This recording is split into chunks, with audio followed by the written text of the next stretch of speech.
नमस्कार, मैं राकेश वर्मा आप सभी का स्वागत करता हूं आपके अपने परिवार एसएन गुरुकुल पर।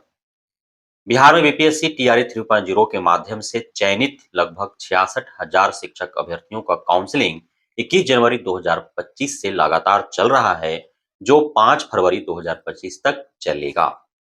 प्रत्येक दिन 5 अलग-अलग स्लॉट में चयनित अभ्यर्थियों का काउंसलिंग कराया जा रहा है। जिस अभ्यर्थी का जिस तिथि को जिस स्लॉट में काउंसलिंग होना है, उसकी पूर्व सूचना उसे उसके मोबाइल नंबर पर दिए जा रहे हैं या फिर शिक्षा विभाग के ऑफिशियल वेबसाइट से माध्यम से दिए जा रहे हैं। अब सवाल यह उठ रहा है कि 38 जिला के अलग-अलग काउंसलिंग सेंटरों पर काउंसलिंग हो रहे हैं। काउंसलिंग कराने हेतु शिक्षा विभाग के द्वारा जो दिशा निर्देश जारी किए गए हैं, उसी अनुरूप काउंसलिंग हो रहे हैं। काउंसलिंग मैंने जैसा कि बताया था आपको कि टीआरई 1-2 से बिल्कुल ही अलग होगा और आप देख भी रहे हैं कि किस प्रकार से बेहद ही संजीदगी के साथ, ईमानदारी पूर्वक, पारदर्शिता का बेहद ही ध्यान रखते हुए और काउंसलिंग किए जा रहे हैं। आप पूरे बिहार के किसी भी काउंसलिंग सेंटर पर आप काउंसलिंग कराने के लिए जा रहे हैं, तो कुछ बातों का आपको खासा ध्यान रखना है। चूँकि रोज़ नए-नए जो है वो सोशल मीडिया के ऊपर भ्रामकता फैलाई जा रही है, जिसे लेकर के अगले दिन जिनका काउंसलिंग है, वो डर जा रहे हैं, सहम जा रहे हैं या फिर जिनका काउंसलिंग हुआ और माइनर फ़ॉल्ट की वजह से उनका संदेहास्पद बता दिया गया, उनका काउंसलिंग होल्ड कर दिया गया या फिर जो अनुपस्थित रह गए किसी कारणवश, तो वे सभी भी काफ़ी डरे सहमे नज़र आ रहे हैं। तो उन लोगों के लिए बहुत ही राहत भरी खबर है, जिसे मैं इस वीडियो में आपके समक्ष लेकर के आया हूँ। यदि आप काउंसलिंग के लिए जा रहे हैं, तो आपको 3 फाइल ले जाना है। पहला फाइल में आपके सभी मूल प्रमाण पत्र रहेंगे, शैक्षणिक, प्रशैक्षणिक, योग्यता, अर्हता, पात्रता संबंधित सारे। दूसरा जो फाइल होगा उसमें आपका जो वाटर मार्क वाला जो आपने डाउनलोड करके प्रिंट आउट किया है, वो रहेगा। तीसरा जो रहेगा वो मूल सारे प्रमाण पत्रों का फोटोकॉपी रहेंगे सेल्फ अटेस्टेड वाला। ये 3 आपको लेकर के जाना है।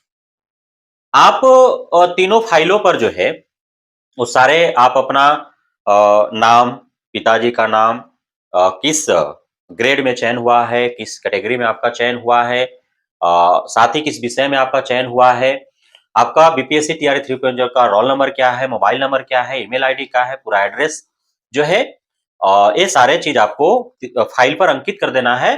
3 फाइल में से 2 फाइल पर जो फाइल आपको जमा करना है, एक वाटरमार्क वाला और एक आपका सारे ओरिजिनल का जो है वो जो आप फोटोकॉपी सेल्फ अटेस्टेड दे रहे हैं वो।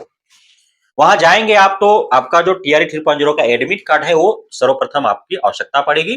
मूल एडमिट कार्ड जिस पर स्टिकर लगा हुआ रहता है वो आपको गेट पर जो है दिखा करके एंट्री करवाना है और आप जैसे ही एडमिट कार्ड दिखाएँगे, आपका एंट्री बुक जो होगा उस पर आपका उपस्थिति दर्ज हो जाएगा, उसके बाद आपको अंदर जाने दिया जाएगा।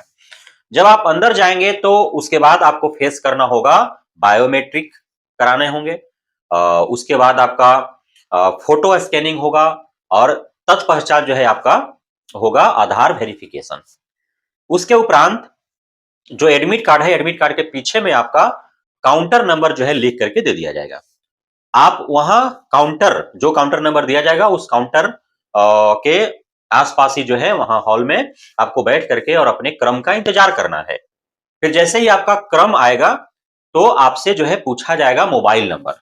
तो मोबाइल नंबर जो आपने आवेदन करते समय दिया होगा और यह भी ध्यान रखना है कि आधार से आपका रजिस्टर्ड हो मोबाइल नंबर, तो वो मोबाइल नंबर आपको बताना है। उस मोबाइल नंबर पर आपका ओटीपी आएगा, ओटीपी आपसे पूछा जाएगा और फिर ओटीपी जैसे ही वहाँ डाला जाएगा सिस्टम में, पूरा जो है आपका खुल करके आ जाएगा।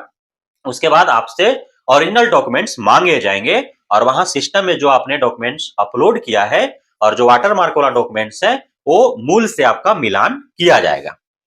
मिलान किया जाएगा वहीं पे आपको जो है टिक आउट कर दिया जाएगा verified, verified, verified, verified, verified, है ना? डाउटफुल जो डाउटफुल रहेगा जैसे ब्लर है, कोई जहाँ आधार कार्ड अपलोड करना था वहाँ आपका निवास प्रमाण पत्र अपलोड हो गया।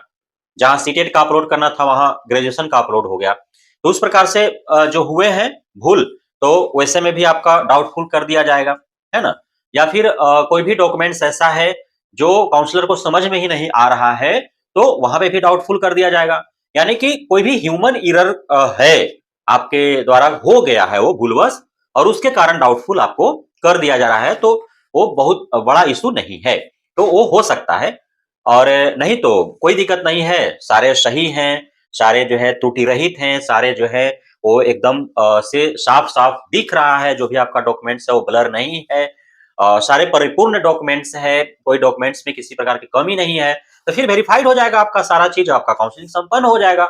उसके बाद जो है इंतज़ार करना होगा आपको और जैसे ही एक स्लॉट खत्म होगा, तो आपको एक रिसिप्ट दे दिया जाएगा।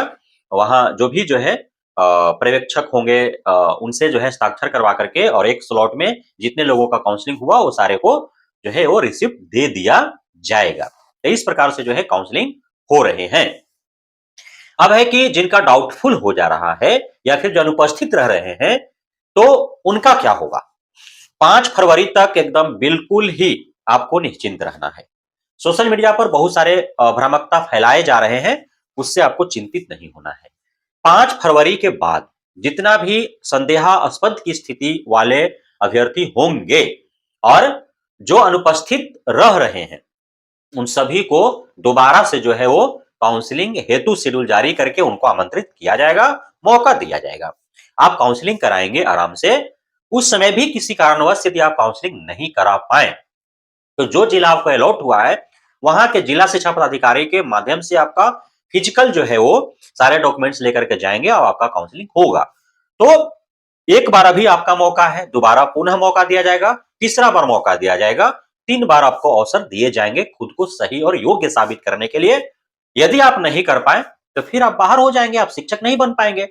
तो जो सही हैं, योग्य हैं, उनको चाहे जितना भी मुश्किल का सामना करना पड़े, घबराना बिल्कुल भी नहीं है।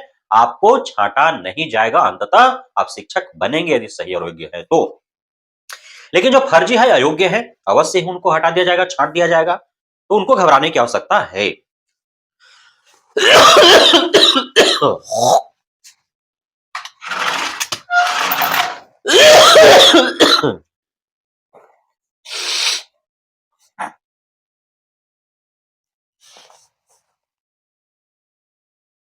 बहुत-बहुत धन्यवाद आप सभी साथियों का हमारे साथ जुड़े रहने के लिए, बने रहने के लिए, इतना प्यार देने के लिए, भरोसा बनाए रखने के लिए।